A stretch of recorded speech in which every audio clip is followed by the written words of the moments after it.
Iran యుద్ధ పరిస్థితుల కారణంగా ఎల్పీజీ సరఫరా ఒత్తిడిని తగ్గించడానికి కేంద్రం 5 కేజీల ఎల్పీజీ సిలిండర్ల కేటాయింపును రెట్టింపు చేసింది.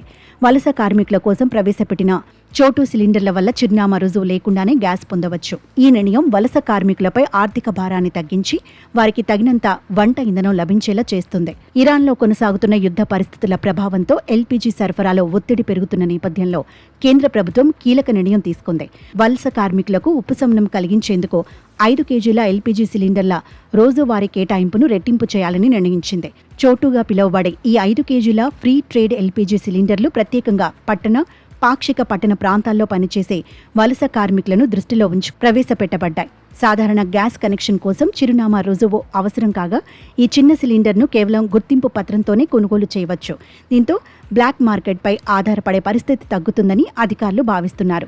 ఈ అదనపు కేటాయింపులు మార్చి 2-3 తేదీలలో నమోదైన సరఫరా డేటాను ఆధారంగా తీసుకుని రాష్ట్రాలు, కేంద్రపాలిత ప్రాంతాలకు పంపిణీ చేయబడతాయి. ఇప్పటికే ఉన్న 20% గరిష్ట పరిమితికి అదనంగా ఈ పెంపు వర్తిస్తుంది. కేంద్రం రాష్ట్ర ప్రభుత్వాలకు రాసిన లేఖలో ఈ అదనపు 5 కేజీల సిలిండర్లను ప్రత్యేకంగా వలస కార్మికుల అవసరాల కోసం మాత్రమే వినియోగించాలని స్పష్టం చేసింది. సరఫరా వ్యవస్థను సజావుగా నిర్వహించేందుకు ఆయిల్ మార్కెటింగ్ కంపెనీల సహకారం తీసుకోనున్నారు. ప్రభుత్వం తీసుకున్న ఈ చర్య ద్వారా వలస కార్మికులు, బలహీన వర్గాలకు తగినంత వంట ఇంధనం అందుబాటులో ఉండేలా చూడటమే లక్ష్యంగా ఉంది. ముఖ్యంగా ఎల్పీజీ కొరత సమయంలో ధరల పెరుగుదలను నియంత్రించడం, అవసరమైన వారికి సులభంగా సిలిండర్లు అందించడంపై దృష్టి పెట్టింది.